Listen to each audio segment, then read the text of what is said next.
Hello and welcome back to John's Random Reviews.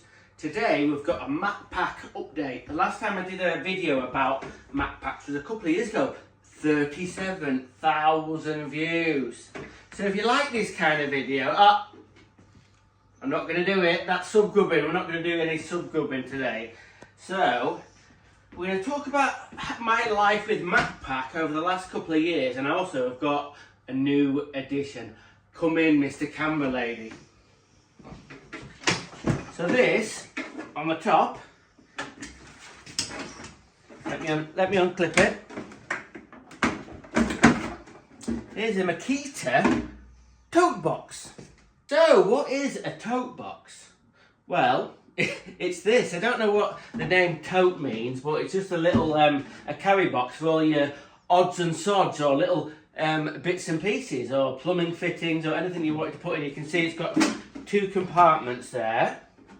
This divider is actually quite good for separating two different items you need or whatever, but the divider sits on here. So we come in a little bit.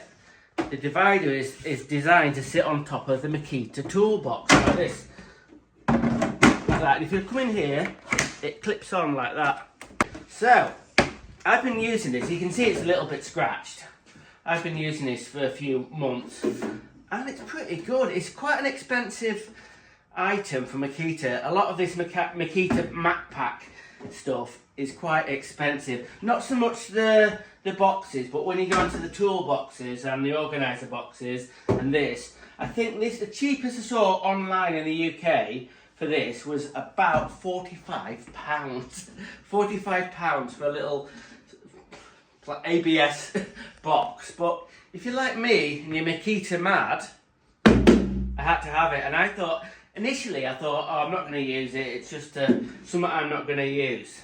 But normally I have all the little bits and bobs in a bucket, and this has replaced that. So instead of having a bucket, I've got this, and I think it looks a lot more professional.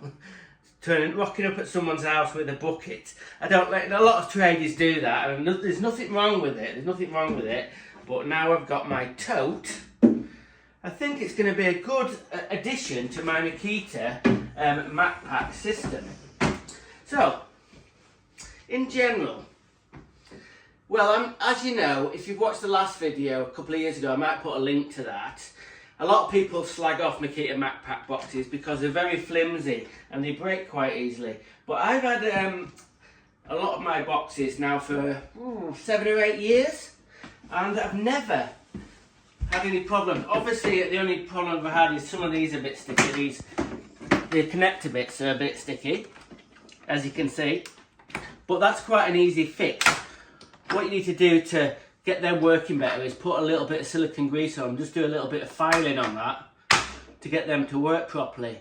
But I've never had any problems with any breakages on these boxes. I think they mainly get broken because people treat them really, really rough. They stand on them, they throw them about. They're not designed for that.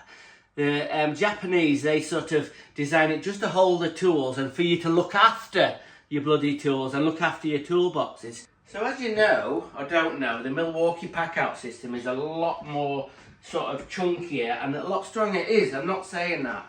But I'm a Makita man. No, I'm a Makita man. I'm not going to have a bloody Milwaukee box, am I? No way. So, the actual footprint of these boxes, the Makita Macpac boxes, is a lot smaller than the actual Milwaukee pack-out system. So it's got a sort of a smaller size. So if you're kind of coming in and out of doorways, hang on, let me just put the strap on. So if you're coming in and out of doorways and stuff, it's quite a smaller unit. I reckon the Milwaukee one would be about out here, a lot wider, and a lot wider that way as well.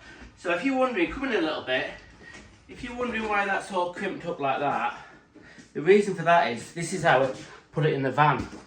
So, I pick it up like that, and then put it in the van like that, like that. Get that Makita box off the sofa! So in regards to Makita trolley, I've had not had too much trouble with it. What I find, if you have one of these, some of the little screws and the bolts and stuff, in general, they tend to come a little bit loose. So keep an eye out for the screws that, I think I've actually lost one here. So the screws that hold these on, and the bottom has some screws that hold these little black bits on here. They tend to come a bit loose, so be careful of that. Right, let's take all this stuff off and then see exactly what we've got. So obviously we've got the tote box on the top, so we'll get that off. This is the Makita toolbox here. Now if you come in a little bit, I'll give you a little quick tour of this. This isn't my toolbox, this is not where I have my day-to-day plumbing bits and bobs, but this is where I keep my stuff I don't use all the time, like my shears and just odd little mole grips and stuff like that. Oh, look at that. Little pointing trowel. Anyway, I kind of guess you could use that as a normal toolbox. And then underneath here, oh, hang on, it's come off. See what? It's come off with it. So underneath here, same again with the hinges, is, I think I've done a video of this a few weeks ago, is the Makita sort of organiser box. So I've got all my little, mainly plumbing bits and bobs, but you could have whatever you wanted in there. And then at the bottom here, I've got my big Makita box. This is number 4. This is the biggest Makita box I've got. So in here, I've just put an example of what you could put in here to do a sort of any old job. So I've got the new Makita DJR 189 recip. So that's a brilliant bit of kit. Now I don't know why Makita don't do an update on this one. This is bloody hell, hang on, DSS 501. And I think this has got a 65mm blade. It's a really tiny circular saw. This has been out for years, not brushless. This is a brushed model. You can see the brushes there. Makita, make another one of these. Anyway, I've got the old trusty D-handle Makita jigsaw. I've got a little 12-volt SDS. Of course, I've got my Makita multi-tool that's still a little bit broken. If you come in a little bit, well, I'm not going to take everything out. I've got my XGT drill there that I've just fixed. I've got a XGT light, and then I've got the latest, what's it called? DT173 impact driver. So there you go. We've had a good do talking about the Makita stuff. Just a quick note before you, if you want to know, regarding the size of these tote boxes, what I can find online, and they only make 2 sizes. This is based on the sort of number 4 box. You can see it's about sort of that big, and I think you can get a number 3. You can get a number 3 version of this box, which comes to about there. So there we go. Let's hope I get loads of views on this video. Anyway, here's hoping. One day maybe. Obviously I haven't got a studio, so I have to make do with the dining room. But you know, never mind. One day I might get there. But who cares, eh? Okay.